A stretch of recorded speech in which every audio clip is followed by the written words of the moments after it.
کیا آپ نے تاریخ کے اس عظیم مسلمان بادشاہ کی کہانی سنی ہے جسے اللہ نے پوری دنیا کی حکومت عطا کی تھی؟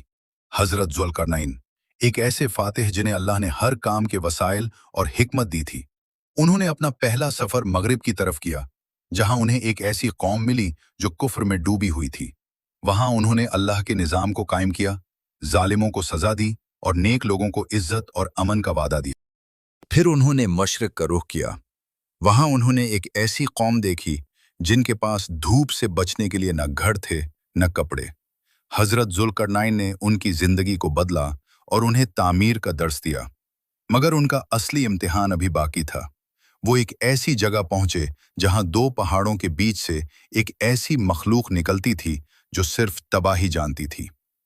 یاجوج اور ماجوج۔